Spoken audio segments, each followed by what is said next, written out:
What's up, everybody? We're back. We're better than ever. We're here honestly, I don't even know. It's like probably 15, I think. 15. That sounds about right. Yeah. We're here. We're filming in a different location, as you might be able to see. We look really good with this lighting. Off-site. We're off-site. Undisclosed location. Yeah, we're at an undisclosed location. John, it's been a bit. How you been? How's it going? How's your summer? Summer grind definitely happening. From a sporting perspective, our softball team's looking up and up.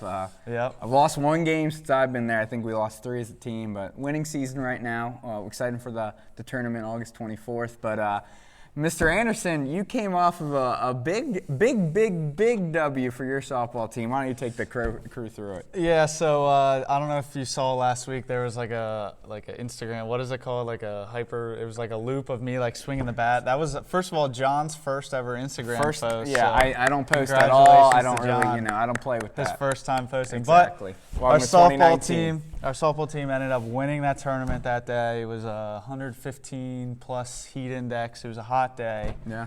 But the boys were even hotter. I'll tell you what. Absolutely. The bats were flying, and we got the win. It was a great day. It was a lot of fun. Special shout out to our guest on the show at one point, Scott Bolin. Yep. Hitting a monster walk-off home run in softball. Very impressive. Love to see it. Let's just jump right into it, man. A lot of NFL drama happening. Zeke not showing up to training camp. Just the latest report right before we started filming this, that the Cowboys and potentially the police as well covered up one of his incidents a little bit more than they should have, and they're going to have to undercover that. So we have Zeke always kind of in the news for not great things. How do you feel about Ezekiel Elliott coming into the season with all this drama? You know, I think Stephen A. said it best on First Take. He said, Zeke is a knucklehead. He just is. He's a knucklehead. He's, a guy with a nose ring. You got to question what's going on there sometimes. But he just can't get it together. And yeah, he wants his money. He's a running back. But from a team perspective, we're on that same page. Do you pay the running back? Do you not? That's always the age-old question. And he's not helping himself out here with all these off-the-field issues. So it's already a coin flip if running backs are going to get paid anyway. But now he's compounding it with all these off-the-field issues, all this stuff in Vegas. I mean, it's a mess. He's not helping himself out. He's not in training camp.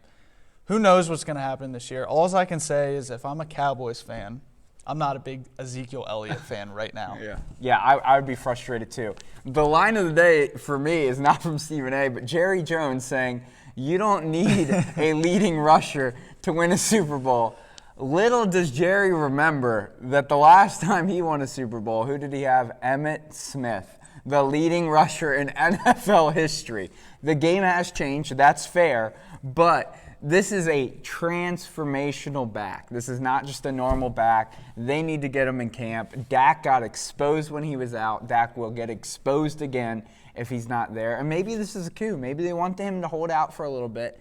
Dak's numbers go down a little bit. Maybe they're like, well, Dak, we're not going to pay you the big bucks. Yeah, I mean, it'll be interesting to see what happens. But I think on a team like Dallas, you want to have as many playmakers as you can, as many stars as you can.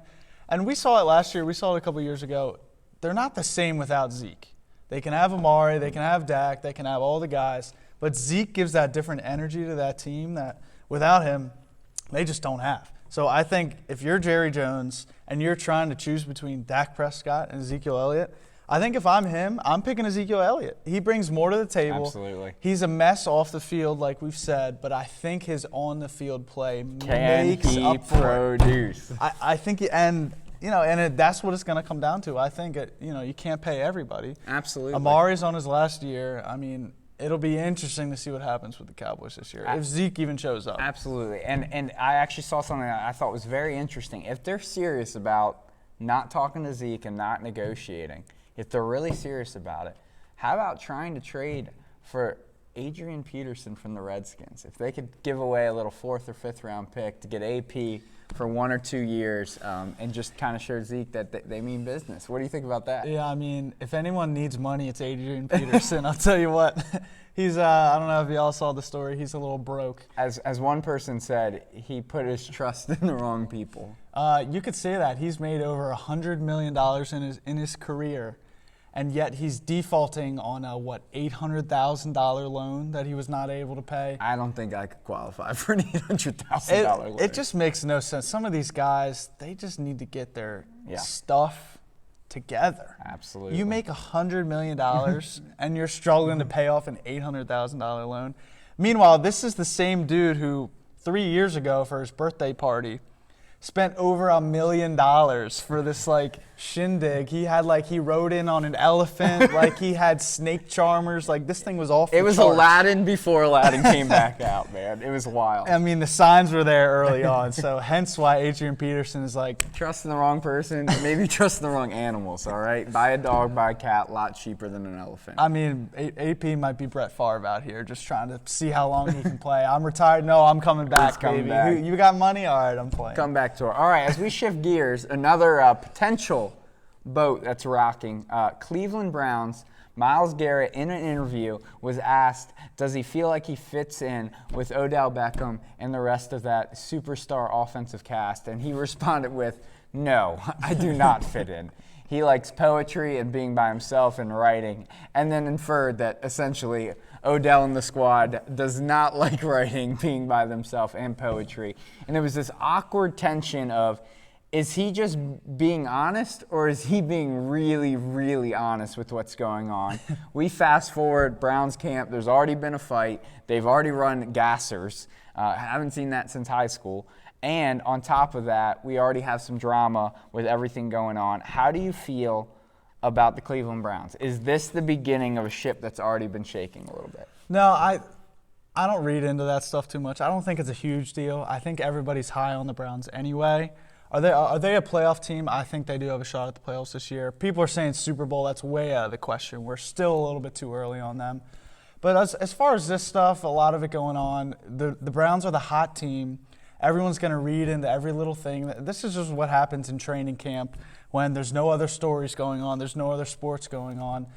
Somebody has a chipped fingernail and it's front page news on SportsCenter. So I don't want to get too wrapped up into this. I think Myles Garrett is his own guy. Not everybody on a team gets along with everyone. That's a fact. That's every team in the world. So you're going to have your stars. You're going to have your guys that are a little quieter, just as long as they can play together on the field. Whether they're reading poetry or at the club, it doesn't matter what's going on for me. Yeah, absolutely, absolutely. Chris, we're going to play a little over-under with you. I like to put you on the spot. So today, our NFL stats. Don't cheat. Don't look at the list. All right, here we go. Over-under, Lamar Jackson will rush for 1,200 yards. 1,200 yards? Fun fact, he got over 600 in the last 6 games last year. 8 games last year. Was one of the leading rushers last year. Does he go over 1,200? I'm going to take the under here. I think he's developed, or I'd like to think he's developed his arm over the last year. I'm praying that he has. So I'm going to take the under. Even with recent statements that John Harbaugh says that we should take the over in 170 rushing attempts. Really? I mean, they have said they've got this new offense that we've never seen before. Yeah. I definitely can see them running the rock a lot. But 1,200 yards, that's you're in top 10 in rushing. He was halfway there in 6 games last year. Yeah, I'm still going to take the under. Okay. I think the jury's still out. Okay. They're going to have to figure a lot out. They have a lot of weapons at wide receiver now. Yeah. Hollywood Brown just passed his physical. So absolutely. I'm going to take the under. All right. Case Keenum will start 2.5 games for the Redskins. Over under. I think I'm going to take the under on that one. Oh. I'm Team Haskins right now. I think he's going to have a great camp. I think he's going to go out there. You said Haskins was terrible 4 episodes ago. No, I didn't. I did not say that. When did I say that? Oh, we'll check the film.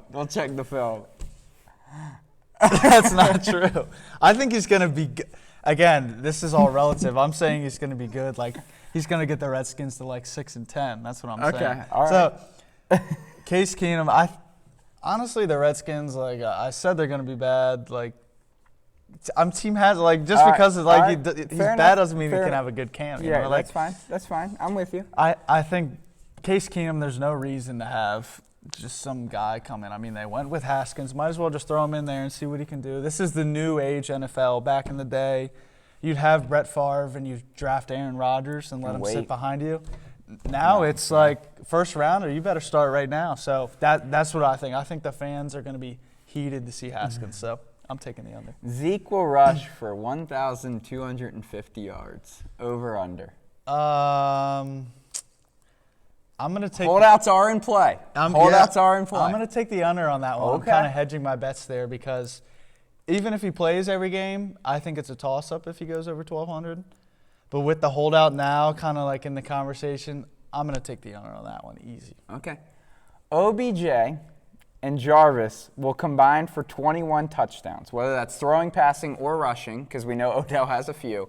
21 touchdowns combined, no matter how they get it. Maybe punt returns too. Wait, is that a yes or no question? 21, yeah, that's a yes or no. Like 21 on the dot or like 21 on the dot, yes or no? Well, like I think they'll get there. I think Odell's gonna have a good year. I think they're definitely gonna have at least. So I should have said over 20. Over 20. Over yes. 20. Here we go, John. Yeah, we got over this 20. right. I'm gonna take the over on 20 because I think them getting on average 10 touchdowns each between the two. I think Odell will have like 13, Jarvis will have 8, and then you mix in. I already know there's going to be at least one Odell just chuck it down the field, maybe like a reverse sweep too, getting a rushing touchdown. So I'm going to take. He sometimes comes in for punt return. I'm going to smash the over on that one. Smash the over. Repeat the question real quick for our viewers. Over under 20 combined touchdowns, rushing, passing, or throwing by Odell and Jarvis. All right, last one off the top of the dome. Over under 33 touchdowns thrown by Aaron Rodgers this year. Over under 33. I'm gonna take the over. Oh, he's smashing the over. I'm gonna take the over on this one. Aaron Rodgers, comeback season. He had a rough year last year. Mm-hmm. That's all I have to say. Over. That's all you got? That's all I got. All right, and now quickly before we end it, quick baseball talk. Who makes a late push goes to the World Series? The team I'm looking out for this year. I'm not saying I'm biased, but If you say the Orioles, I'm not gonna say I quit the show. I'm not gonna say I quit the show. I'm not going to say the Orioles. I'm saying biased because going to school in South Carolina, Okay. lots of Braves fans Lots around. of Braves fans. I like this Braves team this year. They got a lot of young guys mixed with some of the old vets like Freddie Freeman, Nick Markakis, still having a great year. Rest in peace, Orioles. Yeah, absolutely. What a ride. They picked up Dallas Keuchel a couple weeks ago, kind of get the rotation going. I like the Braves. They're a fun team to watch. They got a nice little stadium there in Atlanta, you know, not too far from the Coke factory. Big city, big ATL. I'm a big Coke guy. hot Big Coke Atlanta. guy. I'm going with the Braves. What about you, Jeff? Absolutely. First of all, first comment, it is interesting to see that the Nats kind of made a later surge, and it'll be interesting to see how they finish out. That is not my prediction. You know, this is more of a hopeful pick than a statistical pick. This is more heart than head. I really feel for Clayton Kershaw and the Dodgers. They pay so much money. I want to see them get over the hump, win a World Series, and not go down as a choker.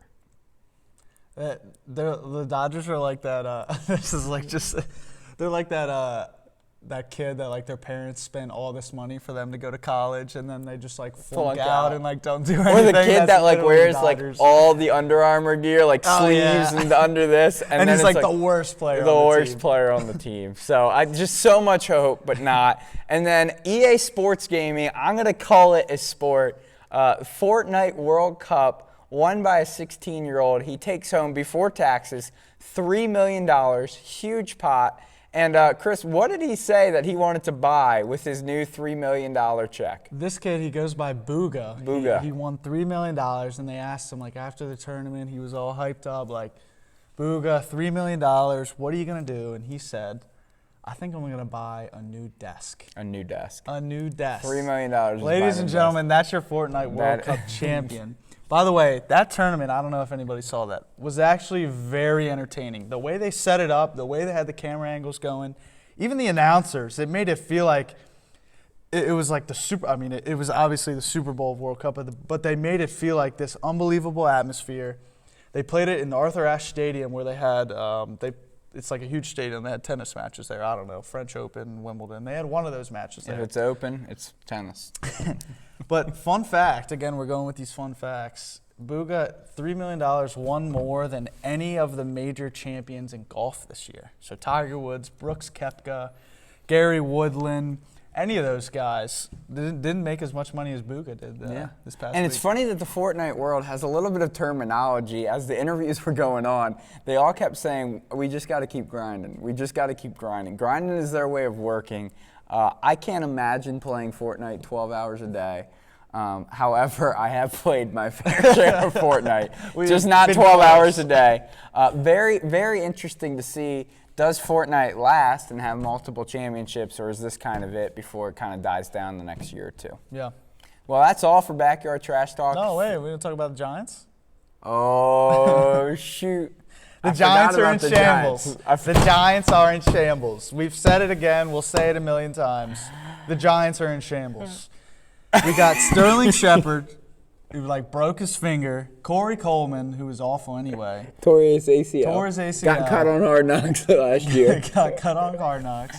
Golden Tate, currently suspended. He is appealing. So you have no receiving core. Chris is actually going to drive up to New Jersey, New York area to try out. I'm going to be his agent. We'll see if we can get him. And the last thing, they have Daniel Jones as their quarterback. I mean, I love Daniel Jones. Just not that early in the draft. Big fan of him. Another thing that was interesting, Landon Collins, now the safety of the Redskins, said if he saw David Gettleman in the warm-up field, he would run him over. Love to see it. That's aggressive. Love to see it. Over under 0.2 seconds, David Gettleman hitting the field on warm-ups. David Gettleman hitting the field? Just getting crushed. Literally eating the field. I'm taking the under. He's getting wrecked. All right. I mean, what are the better chances of Gettleman getting absolutely plowed or, he probably won't Daniel Jones hitting like a guy in stride? I hope Daniel Jones is good, better than Haskins, but the Giants are a train wreck right now. They are. They're a mess. And that was it. I just wanted to bring that up. All right. Take care. Thanks for tuning in. See y'all.